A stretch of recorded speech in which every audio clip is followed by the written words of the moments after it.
일상생활 속 언제 어디서나 들을 수 있는 음악. 우리는 음악을 통해서 다양한 감정을 느낍니다. 음악을 들으며 기분을 마음껏 업시키기도 하고 스트레스를 확 날려버리기도 하죠.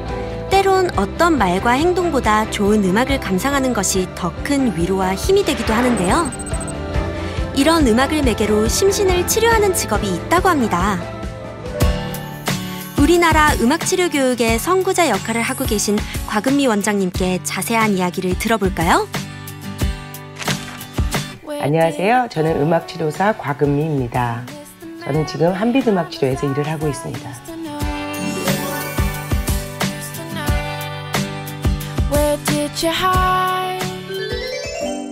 한창 연주에 몰두하고 계신 원장님. 음악치료사로서의 삶은 벌써 20여 년째. 원장님이 생각하고 계신 음악치료사는 어떤 직업일까요?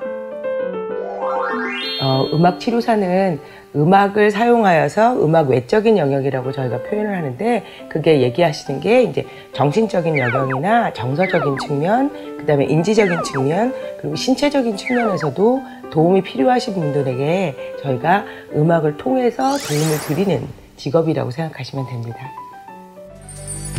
음악 치료는 남녀노소를 불문하고 도움을 원하는 사람이라면 누구나 함께 할 수 있는데요. 악기를 연주하고 노래를 함께 부르는 등 치료자와 대상자 간의 자연스러운 상호작용을 이루는 것이 중요하답니다. 그렇다면 음악 치료사가 되기 위해선 어떤 과정을 거쳐야 할까요?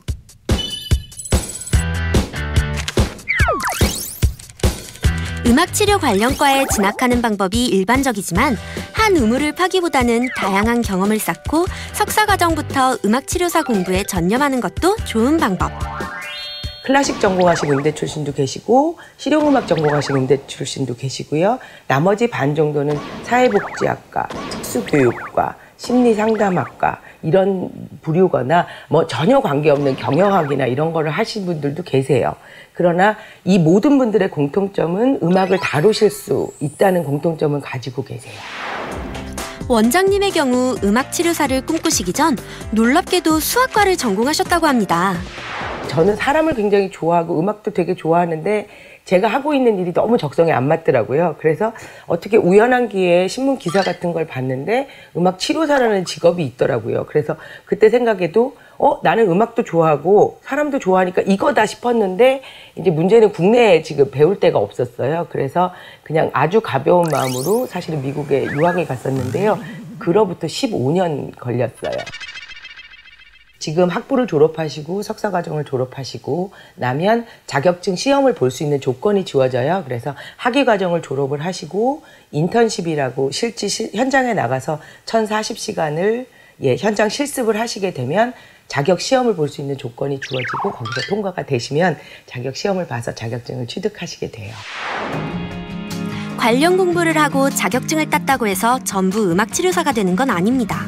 가장 기본적인 것은 사람에 대한 진정한 관심, 상대방에게 꼭 필요한 것을 제공해 줄 수 있는지 지속적인 관심을 가지고 소통해야 합니다.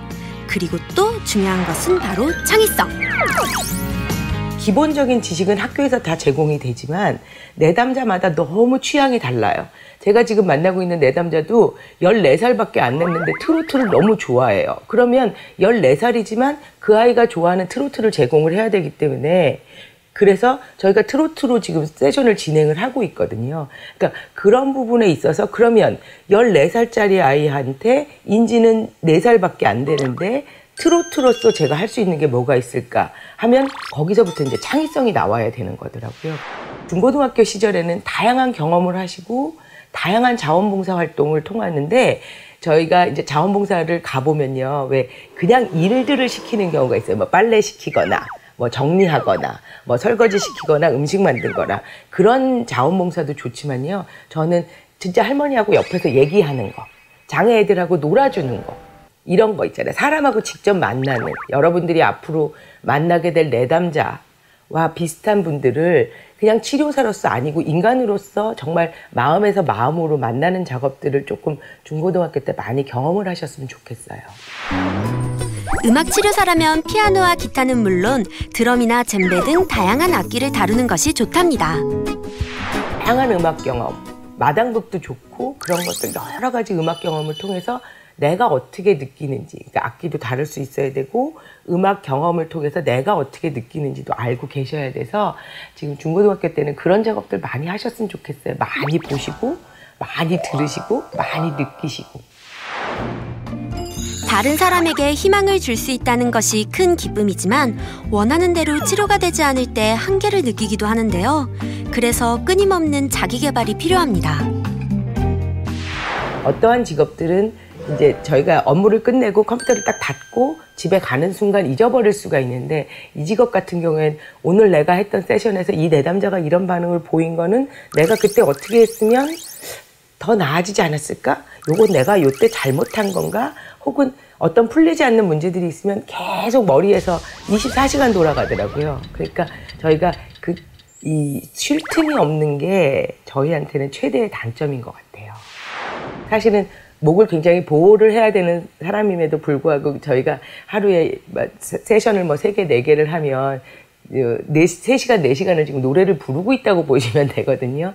그러다 보니까 아무래도 이 성대결절이나 선생님들이 많이 가지시는 그런 문제들, 성대 쪽 문제가 많이 생기고 있고요.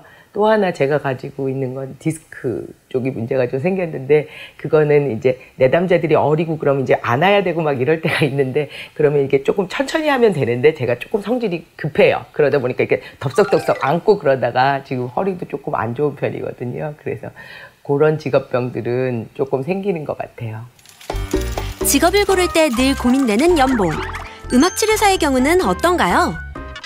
월급이 아주 많지는 않아요. 그리고 아직은 이게 소위 말해서 정규직이라고 얘기하는 풀타임은 아니고요. 아직까지는 파트타임이 많아요. 돈을 그렇게 많이 버는 직업은 아니지만 본인이 원한다면 죽는 날까지도 치료사로서 일하실 수 있고 은퇴 걱정은 안 해도 되는.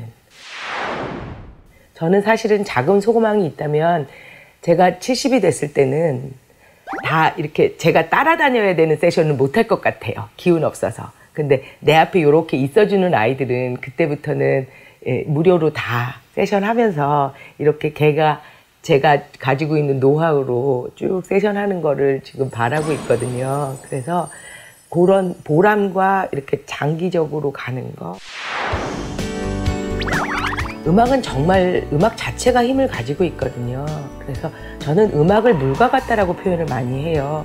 그래서 물은 누구나 사용할 수 있지만 소방관은 그 물을 모아서 사용하는 사람들이거든요. 그래서 치료사라는 사람들은 누구나 사용하는 물을 힘을 알고 그 물을 어떻게 사용할 줄 알고 어떻게 모을 줄 알고 이런 사람들이라고 보거든요. 그래서 정말 여러분들이 그 음악의 힘을 느껴보시고 정말 이거는 치료적인 힘이 있다라고 느끼셨을 때 치료사라는 직업을 선택하시고 정말 공부 열심히 하셔서 정말 내담자 하나하나를 소중하게 생각하는 좋은 치료사 되셨으면 너무 감사할 것 같아요. 감사합니다.